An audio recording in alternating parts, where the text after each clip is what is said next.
All right, to start us off with Ben, we'll go to Mark Weiser, then Dean Legge. And how's it going? Congratulations on your SEC Lineman of the Week. Thank you. I actually didn't see that until about 2 minutes before I walked in here. Okay, cool. Hey, obviously you guys have won 3 straight SEC East title, and Florida's also in the top 4 of the polls. Do you all see Tennessee in that same tier or closing the gap with your program and theirs? Things change every year. No team is the same as they were the year before. Tennessee's got a bunch of talent this year. It's going to be a really good battle next week up front in trenches. So, like I said, it changes from year to year. It's going to have to be one of those things where we just go into the game prepared as we can be and see what they got. And I wanted to ask you about preparation. How often in your time at Georgia have y'all felt not prepared for a game?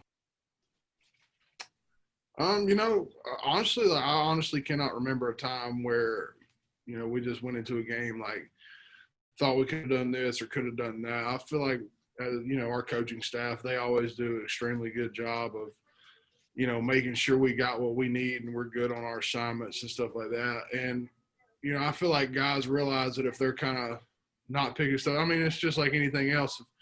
If you're not getting something, you're going to spend a little bit more time trying to figure it out. And, I think our guys have done a good job of that in order to be prepared. Next, we'll go to Mike Griffith, then Seth Emerson. Hey, Ben, just a couple questions here. I guess I'll start out. I'll ask you just about, what was your experience like at Georgia last year as far as the environment? Did you feel like it was a healthy environment? I know Cade's lawyer said it was toxic. And the second question is just the improvement from week 1 to week 2 on the Georgia offensive line. I've never seen a problem with our environment. I like our team and I like our coaching staff.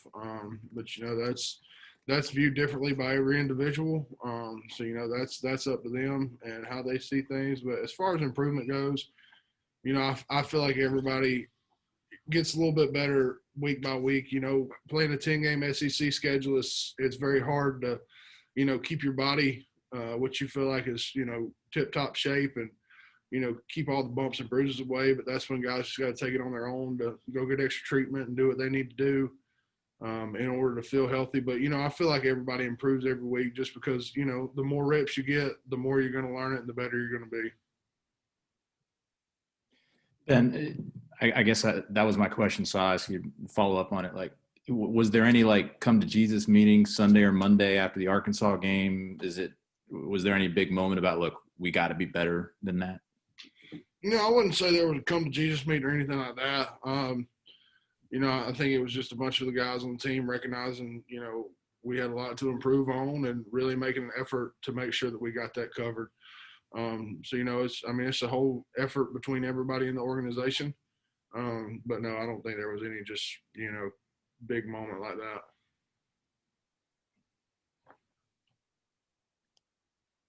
Next up, we'll go to Anthony Dasher and then Chip Towers. Hey, Ben, I just wondered first off, just how complete of a game did you think you played the other day against Auburn? Honestly, walking off the field, I didn't feel like I played very well, to tell you the truth. I thought that I left some things out there on the field.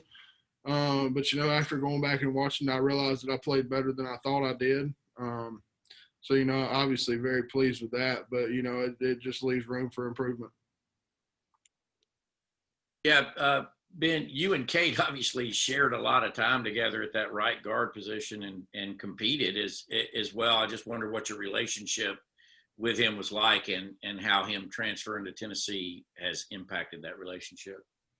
We were always good whenever he was here. You can't shake your head at the kid for wanting to do what he felt was best for himself and his family. Because ultimately that's what everybody on the team, here wants, because once you're part of the family, we want what's best for you and what's best for your family. And that's what he felt was best for him and his family. So, I feel like we stood behind him, as his teammates as he went on that journey. Next up, Jake Rowe, then Augusta Stone. Ben, when you look at this offensive line and the difference personnel-wise between week 1 and week 2 was Warren McClendon at right tackle, and you've lined up two different guys in 2 different weeks after the same guy for so long. What did Warren do well, and what does he kind of bring to the offense as a right tackle? I think Warren is very good in the pass protection game, as well as, he gives great effort. The kid wants to play, and that right there is 90% of the battle is just, having the want to be out there and move people around. I think that's something he does very well. He gives what he's got. I think he's going to be very vital to our success. Hey, Ben, I wanted to ask about your thoughts around Tennessee's 8-game win schedule and that they're bringing into Sanford. Just kind of what does that momentum with the 8-game win streak do for them? And does it make it, a little bit more high stakes knowing that they're kind of riding this high right now? Momentum can do a lot of things for people. We, as our team, we love to have momentum, leaving the half and coming out into third quarter, stuff like that. So, I definitely think they're going to have some momentum rolling in here. But it's one of those things where they're coming into our place, and we're going to do everything we can to play to the best of our ability, and that's all we can do. Next up, Connor Riley, then Brandon Sudge. Hey, Ben, I wanted to ask, what kind of challenges does Jalen Carter present as a defensive lineman, and what's it like blocking against him in practice? Jalen he's a very well-built individual. He's very strong. Got very good get off the ball, very good power, low pads. So, he's definitely a handful to block. And, he's made a lot of improvement from whenever he first got here to, last week and this week. I think he's going to be a threat here for the next 3 to 4 years. Hey, Ben, I wanted to ask you about the offense as a whole. So after that Auburn game, is it kind of the type of thing where you guys are like working towards making more of a statement, I guess, and kind of like answering the questions from the outside and people acting like the sky might be falling in a sense? Do you guys feel like y'all are making a statement towards that? Coach Luke told us something last week, and it kind of stuck with us, I feel like, and nobody on the outside looking in is, they don't have the right to have an opinion about, what we are inside of this organization. It's really about what we do from week to week. We want to go out there and make a statement of how we run the football, and how we feel about ourselves is, that's within an organizational standpoint. That's not listening to, all the negative that people are saying and stuff like that. That just – that helps nobody. So we really don't pay much attention to that. We just worry about, what's going on within ourselves.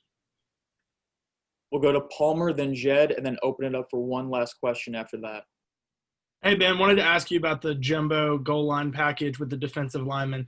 Is that how long is that something that y'all have been practicing? And is it like they come down and practice with the offensive line for a few periods and get practice blocking, or how does that work?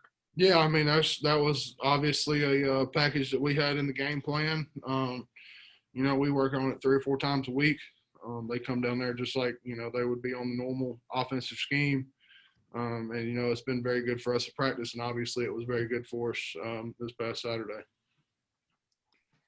Hey, Ben, I guess just one last follow-up on your relationship with Cade Mays. Obviously, the offensive line, that's usually one of the closest position groups on a football team. When you're hanging out and all that kind of stuff, you don't ever anticipate one of your teammates leaving, much less going to an SEC East rival. Like, what do you think it's going to be like, you standing on the sidelines and watching him, play for Tennessee? And do you guys anticipate meeting up after the game, I guess, for the first time since the Sugar Bowl? I mean, it's going to be another football game. I've known guys that have played on opposing teams, and at the end of the day, it comes down to a game and, who wants to win. And, that's just the nature of people, is to just sit there and compete with each other. So, there's, like I said earlier, no hard feelings in anything. It's, at the end of the day, it's just a game. Thank you. Last question.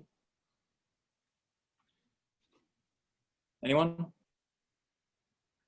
All right, Ben, thank you so much. Everyone, thank you for participating in today's media. Thanks, man. Yes, sir.